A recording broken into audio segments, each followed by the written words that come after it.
So hello guys, मैं निखिल और आप लोगों का स्वागत होता हूँ निखिल टेक्निकल चैनल में। सो गाइस, आज हम रिपेयर करने वाले हैं हमारे असिस्टेंट कार को, जिसके अंदर कुछ प्रॉब्लम आ गई है, जिसकी वजह से उसका जो पीछे वाला टायर है वो वर्क नहीं कर रहा है। इसकी वजह से वो आगे पीछे नहीं जा पा रहा है। सो प्लीज वीडियो को लास्ट तक देखते रहिए और वीडियो को स्टार्ट करते हैं। तो गाइस, ये हमारा असिस्टेंट कार जो कि वर्क नहीं कर रहा है, इसका पीछे वाला टायर, और एकदम आराम से घूम रहा है हाथ से ही, और इसको चलाने पे भी इसका जो पीछे वाला मोटर है वो एकदम फ्री घूम रहा है। तो मैं इसको एक बार आपको चला के चेक कर देता हूँ। तो यहाँ पे मैं इसको ऑन कर लेता हूँ, और ऑन करने के बाद से हम लोग इसको रिमोट से चला लेते हैं। तो यहाँ पे देख सकते हैं आगे पीछे करने पे कोई भी रिस्पॉन्स नहीं दे रहा है। तो यहाँ पे आप लोग देख सकते हैं अगर हम लोग इसको लेफ्ट राइट करते हैं तो काफ़ी बेहतरीन वर्क कर रहा है, लेकिन अगर हम लोग इसको आगे पीछे करते हैं तो सिर्फ एक आवाज़ दे रहा है, लेकिन ये अच्छे से वर्क नहीं कर रहा है। तो चलिए इसको फटाफट से रिपेयर कर लेते हैं। तो सबसे पहले मैं इसका बैटरी कंपार्टमेंट खोल लेता हूँ। तो यहाँ पर मैं बैटरी वाले स्क्रू को निकाल देता हूँ, और इसको खोलने के बाद से हमें इस बैटरी को निकालना है।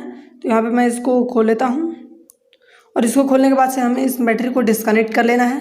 और बैटरी निकालने के बाद से चलिए इन सारे स्क्रूज को हम लोग खोल लेते हैं।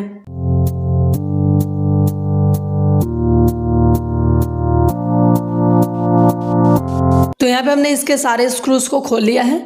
तो चलिए अभी हम लोग इसको ओपन कर लेते हैं, और ओपन करने के बाद से कुछ इस प्रकार से निकल चुका है।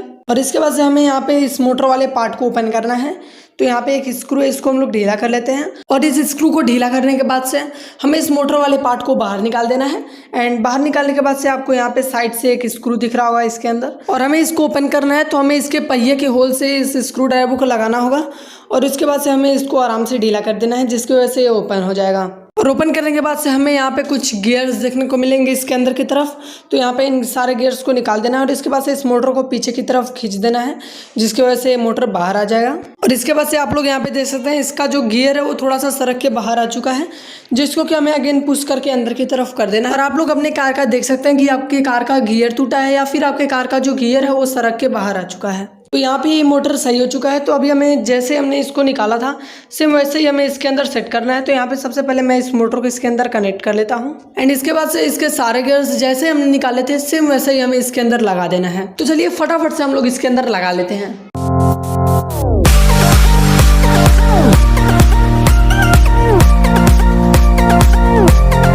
और अभी हम लोग इसके अंदर का स्क्रू भी टाइट कर लेते हैं।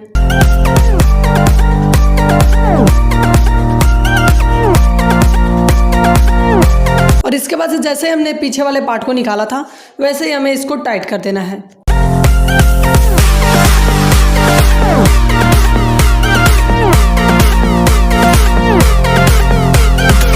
तो सब बन के रेडी हो चुका है। तो चलिए अब हम लोग इसके ऊपर वाले कैप को भी लगा लेते हैं, एंड लगाने के बाद चलिए इसके अंदर हम लोग स्क्रू भी टाइट कर लेते हैं।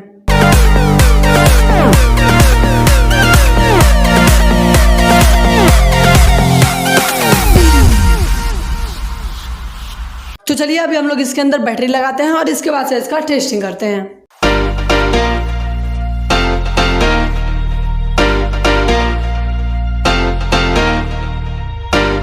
तो यहाँ पे हम लोग इसके स्विच को ऑन करते हैं। तो स्विच को ऑन करने के बाद देख सकते हैं यहाँ पे ऊपर की तरफ लाइटनिंग आ चुकी है, यानी कि ये ऑन हो चुका है। तो चलिए अभी हम लोग इसको टेस्टिंग कर लेते हैं। तो यहाँ पे मैं रिमोट को दबाता हूँ, ये देखिए लेफ्ट राइट तो पहले से ही हो रहा था, और अभी देखिए ये आगे पीछे भी अच्छे से वर्क कर रहा है। तो चलिए थोड़ा सा इसको चला के टेस्ट कर लेते हैं।